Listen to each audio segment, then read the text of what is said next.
सुप्रभात बच्चों। पिछले क्लास में हम लोगों ने पौधों में विषम पोषण के बारे में पढ़ा, जिसमें हम लोगों ने क्या पढ़ा? परजीवी पौधे और मृतजीवी पौधों के बारे में जानकारी हासिल की।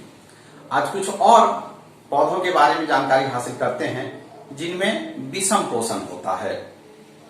ऐसे पौधे कौन कौन हैं, आइए देखते हैं। कीटभक्षी पौधे, इंसेक्टिवोरस प्लांट, इन्हें मांसाहारी पौधे भी कहा जाता है। कीटभक्षी पौधे नाम से ही जाहिर है, ये कीटों का सेवन करते हैं, कीटों को पचा जाते हैं। वे ऐसा क्यों करते हैं? क्या इनमें प्रकाश संश्लेषण की क्रिया होती है या नहीं होती है? वास्तव में ये पौधे प्रकाश संश्लेषण की क्रिया करते हैं और भोजन बनाते हैं, परंतु ये पौधे उन जगहों में पाए जाते हैं जहां की मिट्टी में नाइट्रोजन की कमी होती है, और नाइट्रोजन की कमी को पूरा करने के लिए ये पौधे कीटों का सेवन करते हैं। ये पौधे ज्यादातर मेघालय के गारो और खासी पहाड़ी क्षेत्रों में पाए जाते हैं, जहां की मिट्टी में नाइट्रोजन की कमी है। तो नाइट्रोजन की कमी को पूरा करने के लिए ये कीटों का सेवन करते हैं। ये पौधे कौन कौन हैं, आइए देखते हैं। जैसे आपने घटपर्णी नाम सुना होगा, इन्हें कलश पौधा भी कहते हैं, अंग्रेजी में पीचर प्लांट कहा जाता है। उसी तरह से वीनस फ्लाई ट्रैप है, ड्रोसेरा है, ब्लैडर वर्ट है। ये सब पौधे कीटों का सेवन करते हैं। अब सवाल ये उठता है कि नाइट्रोजन का जरूरत क्या है? तो नाइट्रोजन बहुत ही महत्वपूर्ण पोषक तत्व पौधों के लिए है, और इसी नाइट्रोजन से वे प्रोटीन बनाते हैं। और आप सभी जानते हैं कि प्रोटीन हमारे शरीर की वृद्धि में सहायक होती है। तो प्रोटीन का सबसे प्रमुख तत्व है नाइट्रोजन। इसीलिए आपने देखा होगा खेतों में किसान उर्वरक डालते हैं, खाद डालते हैं, ताकि पौधों को नाइट्रोजन मिले, क्योंकि उन उर्वरकों में नाइट्रोजन होता है और नाइट्रोजन मिट्टी से अवशोषित करते हैं और उसी से वो प्रोटीन बनाते हैं।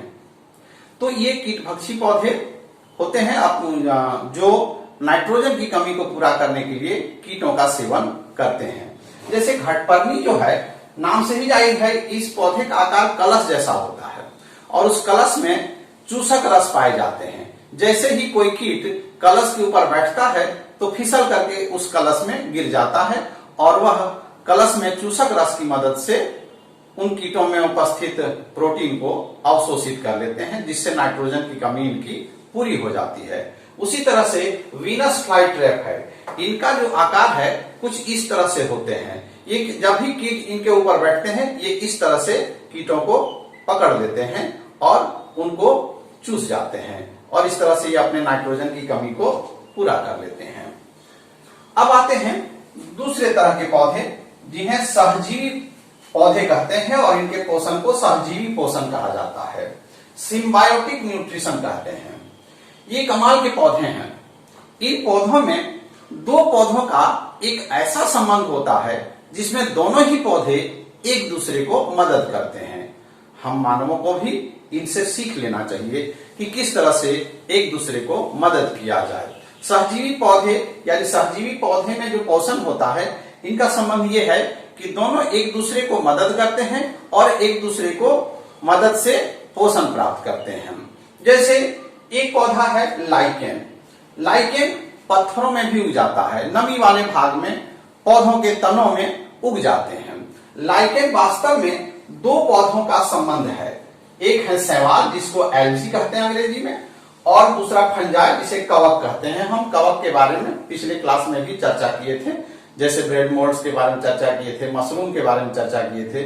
तो फंजाई और एल्गी यानी शैवाल और कवक का ये अन्योन्याश्रय संबंध है, सहजीवी संबंध है। इन दोनों के क्या काम है? वास्तव में जो कवक का भाग होता है वो भोजन नहीं बना पाता, लेकिन वह स्थान देता है उस शैवाल को। शैवाल को स्थान देता है। ये किसी भी पौधे के तनों में, पत्थरों में, नमी वाले जगहों में चिपक जाते हैं, और शैवाल जो है इसमें क्लोरोफिल पाया जाता है, ये भोजन बनाते हैं, और शैवाल जो है कवक को भोजन प्रदान करते हैं, और कवक जो है खनिज अवशोषित करने में, स्थान देने में शैवाल को मदद करता है। यानी ये भोजन सप्लाई करते हैं और कवक जो है खनिज अवशोषित करता है, जल अवशोषित करता है और शैवाल को प्रदान करता है। और इस तरह से दोनों पौधे एक दूसरे के साथ घुल मिलकर रहते हैं। ये सहजीवी पोषण इनमें होता है। उसी तरह से एक और सहजीवी संबंध है, एक जीवाणु है जिसका नाम है राइजोबियम। और ये राइजोबियम कहां पाए जाते हैं? दलहन के पौधे जितने होते हैं, जैसे अरहर, मटर, मूंग, मसूर, यानी दलहन परिवार के जितने पौधे होते हैं उनकी जड़ों में गांठें पाई जाती हैं। उन गांठों को अंग्रेजी में नोड्यूल कहते हैं। इन गांठों में ये जीवाणु, ये बैक्टीरिया पाए जाते हैं। ये जीवाणु क्या करते हैं? जीवाणु वायुमंडल के नाइट्रोजन को अवशोषित करके मिट्टी में नाइट्रोजन को नाइट्रेट में बदल देते हैं और दलहन के पौधे उस नाइट्रेट को अवशोषित करते हैं मिट्टी से और प्रोटीन का निर्माण करते हैं। इसलिए मैंने बताया था कि दलहन के पौधों में, दाल में प्रोटीन प्रचुर मात्रा में मिलता है। तो राइजोबियम क्या करता है? वायुमंडल के जो नाइट्रोजन है उस नाइट्रोजन को अवशोषित करके मिट्टी में नाइट्रेट में बदल देता है और इस तरह से वायुमंडल या नाइट्रोजन का नाइट्रेट में परिवर्तित होना नाइट्रोजन फिक्सेशन, नाइट्रोजन स्थिरीकरण कहलाता है। आप जानते हैं वायुमंडल में नाइट्रोजन प्रचुर मात्रा में है, लेकिन पौधे इसको सीधे इस्तेमाल नहीं कर सकते हैं। वायुमंडल में कितना नाइट्रोजन है आप जानते होंगे? 78% वायुमंडल में नाइट्रोजन गैस है। उसी तरह से 21% ऑक्सीजन गैस है, 0.03% कार्बन डाइऑक्साइड गैस है और 0.9% आर्गन गैस है। और जो शेष बचता है उसमें अन्य गैसें हैं, जलवाष्प है और मिट्टी है। तो नाइट्रोजन स्थिरीकरण क्या है कि वायुमंडल या नाइट्रोजन का मिट्टी में नाइट्रेट में परिवर्तित होना जीवाणु द्वारा नाइट्रोजन फिक्सेशन कहलाता है। इसके बारे में विस्तार से आगे के क्लास में आप पढ़ेंगे कितने तरह से नाइट्रोजन फिक्सेशन होते हैं।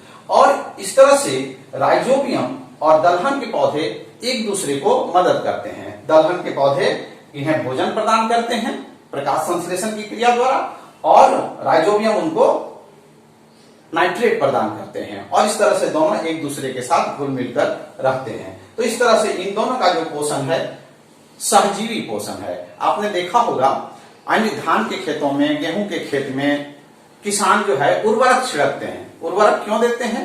ताकि पौधों की जो नाइट्रोजन की कमी है उसे पूरा किया जा सके। लेकिन आपने कभी नहीं देखा होगा कि दलहन के खेत में किसान उर्वरक छिड़कते हैं, क्योंकि उस दलहन के पौधे में ये जो जीवाणु है, ये जो बैक्टीरिया है, वह खुद नाइट्रोजन को नाइट्रेट में बदल देता है और दलहन के पौधे को नाइट्रेट मिल जाता है और उस नाइट्रेट को अवशोषित करके दलहन के पौधे प्रोटीन का निर्माण करते हैं। और इस तरह से हम लोगों ने पौधों में पोषण के बारे में जानकारी हासिल की।